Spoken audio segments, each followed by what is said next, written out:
That said, I'm not sure Tom Dwan has near as many bluffs in his range as he used to. He's aged like me over the last 7 years. We all get old someday. Hello everyone, I'm Jonathan Little for PokerCoaching.com, here today with episode 343 of Weekly Poker Hand. If you've enjoyed this podcast, we're only 343 episodes in. What is that? Almost 7 years? Holy moly. I'm an old man. I used to be young, now I am old. If you've appreciated my efforts, do me a favor. Click the like and subscribe button below. We've only been doing this roughly 7 years. We'll keep it up. All right, here we're playing high stakes poker.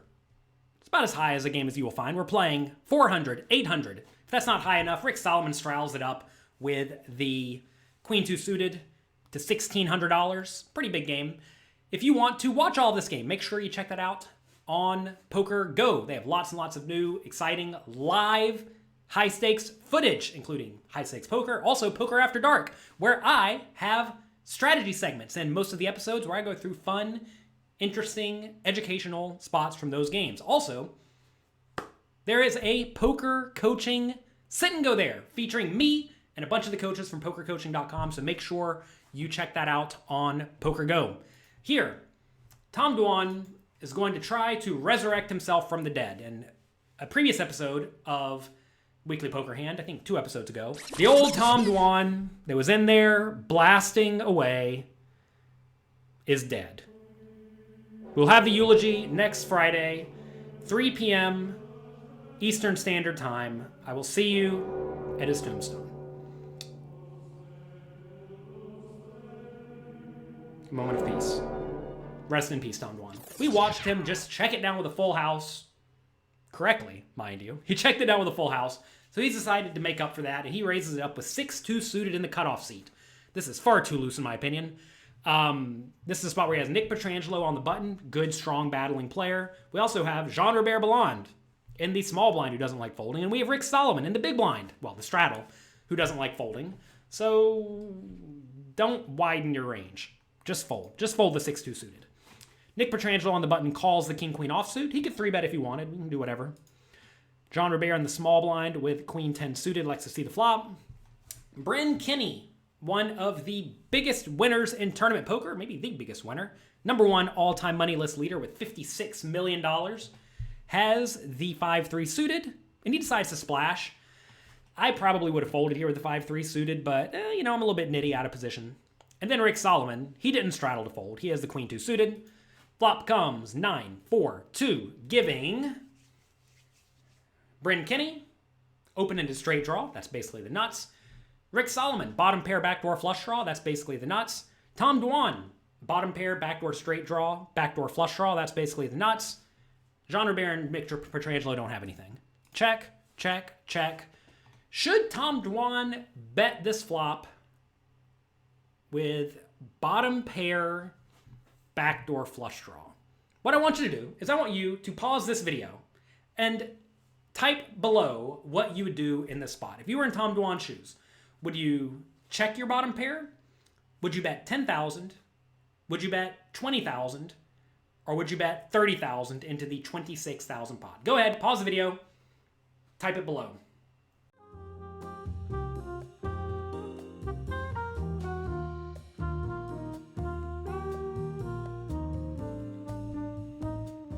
All right, did you do it? This active learning is going to go a long, long way to helping you improve your skills. I actually have over 1,000 interactive quizzes, kind of like this, where you have to say what you would do, and then you'll get feedback in real time over at PokerCoaching.com. So make sure you check that out at PokerCoaching.com/free. This is a spot where I think it is reasonable to go for a bet. Tom Dwan does go for an 18,000 bet on the bigger side, and I think this is fine. If you bet really small, like 10,000, you're going to get called by all sorts of stuff. And you don't really want to get called by a whole lot of stuff like backdoor straight draws, overcards, backdoor flush draws, etc. Because all those hands have a lot of equity. I think you don't mind betting kind of medium and getting your opponents to fold out a lot of hands that are drawing live, but you don't really know which hands those are.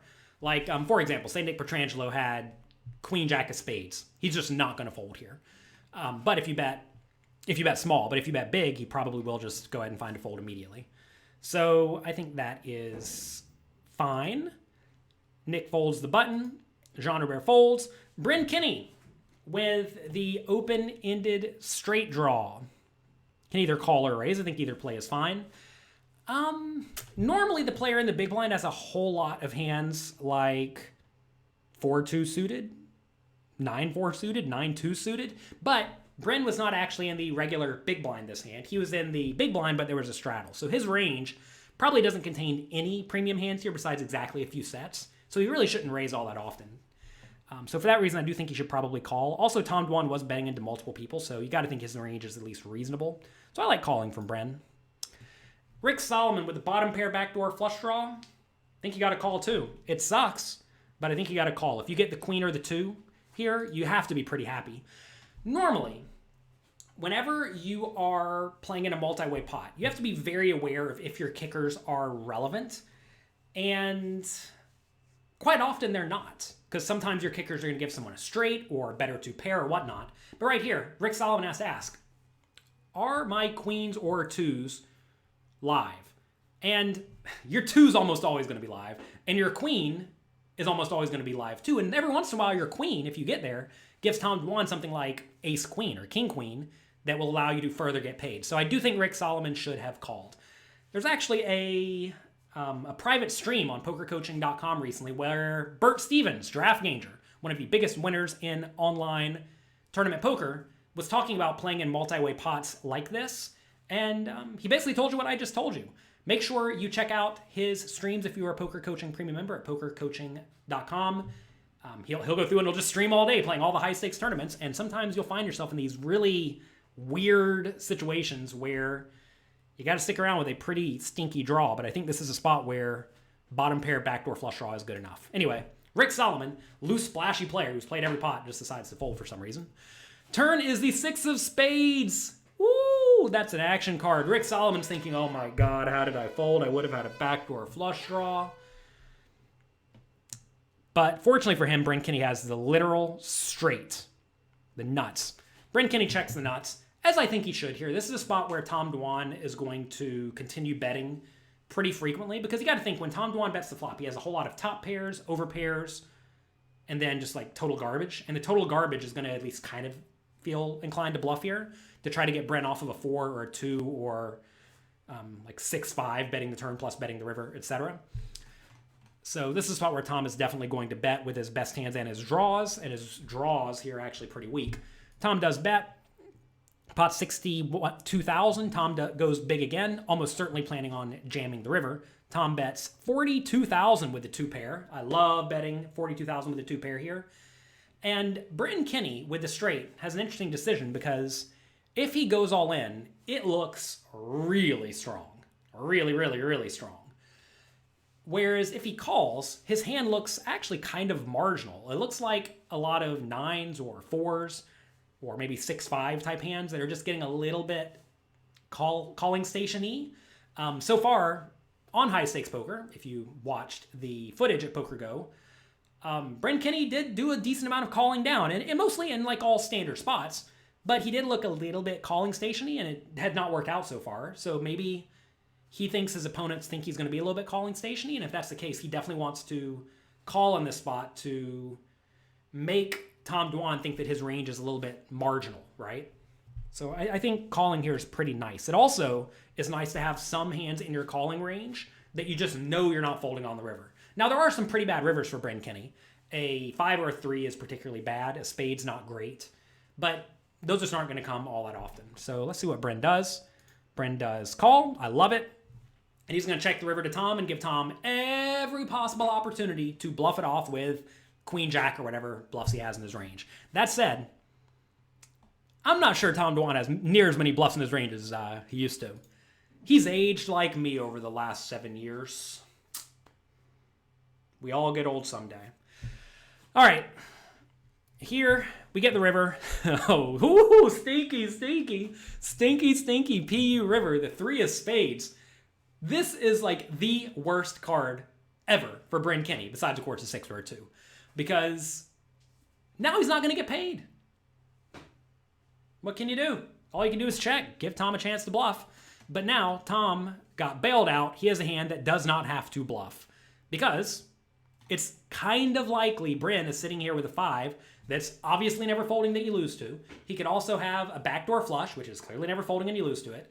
And if he does have a hand like 9-8 or ace-9 or pocket 10s or whatever that you beat, he's just going to fold it if you bet. So this is a spot where Tom Dwan got bailed out. He has an easy check it back, and a nice pot gets pushed towards Bryn Kenney. We actually discussed situations like this a decent amount at PokerCoaching.com where you have to make sure you are not overvaluing your normally good hands like 2-pair, but hands that are still marginal. Make sure you download my free PDF at PokerCoaching.com/cashgametips that goes through all sorts of tips that'll help you not make mistakes when you're playing cash games. That's going to be it for today. I hope you enjoyed this episode of Weekly Poker Hand. If you did, do me a favor. Say thank you by clicking the like and subscribe button below and also the notification bell. Ding, ding, ding. Have a great day. Have a great week. Thanks again for being here, and I'll talk to you later.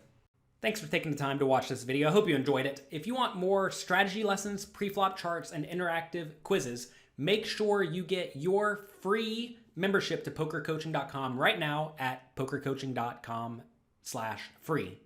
I'll talk to you next time.